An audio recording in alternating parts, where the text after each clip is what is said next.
If you want to talk about, you're kind of mentioning Uh-huh. Americans, and this might not be easy for certain. I don't mean this to sound harsh, but if you're an American, you probably don't have an income problem. You have a Mhm. spending problem.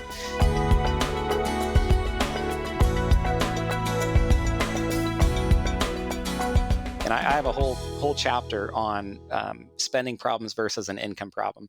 And we're not only the wealthiest nation in the world, we're like the wealthiest people who have ever lived throughout Yeah. human history. Literally, and this isn't an exaggeration, literally the people in our nation who live below what's known as the poverty line are wealthier than most people throughout human history and wealthier than many people. So the point is, generally people in our country who are considered poor are still wealthier than most of the rest of the Yeah. world. Wow.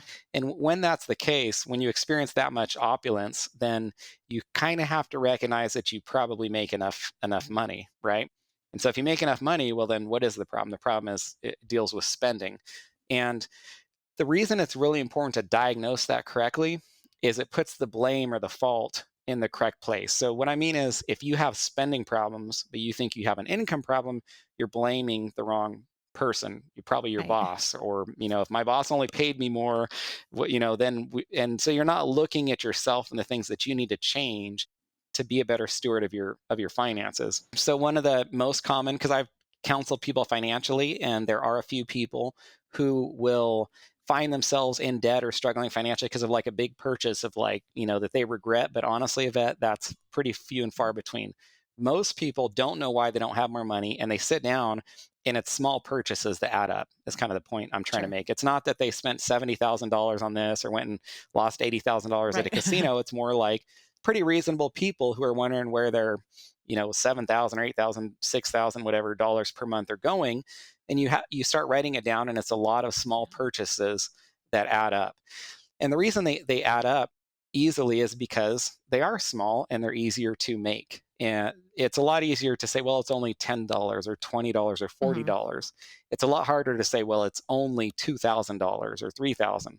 And so when you start spending the $20 here, $40 here, it ends like, I'll just give you one example. A gentleman or a woman who, let's say, gets coffee on the way to work, swings by Starbucks, and that spends Can we their say five Dutch dollars there. Brothers instead And, of Starbucks? okay, let's say Dutch Brothers, yeah. We do not so, promote Starbucks on this podcast.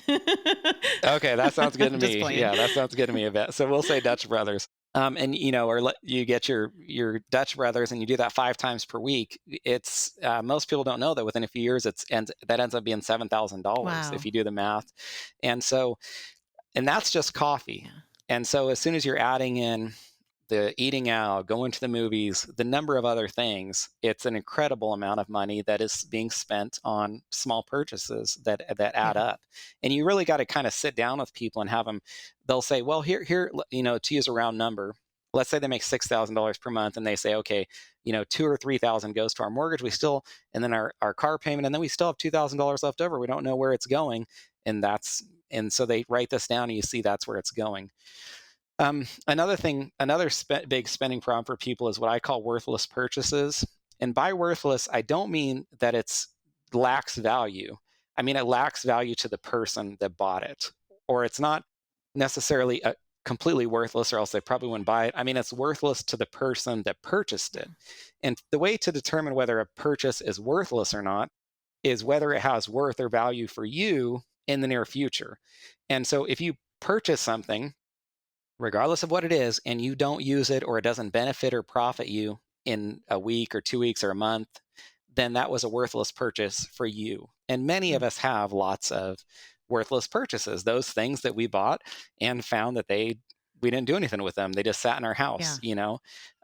So that's another spending problem. And then I say spending problems often also result from entitlement, that feeling that we deserve this. And just interrupt me No, if I'm no. talking too much. But I'm actually making okay, notes so here. those okay, so those words, I deserve this, or I've Yeah. earned it, I mean, have caused so many problems for people. It's very easy to feel like, well, I worked hard, I need to reward myself. And so then self entitlement, it's a pretty big theme in Scripture. I think sometimes people don't even recognize that's actually what's going on. But even the original sin, the fall, when the devil's talking to Eve, he caused her to feel entitled. He basically said, you should be like God. Your eyes should be opened. You shouldn't have to go without. He told you not to do this. He doesn't want you to be happy.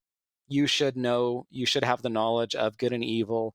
And so then you should be like him.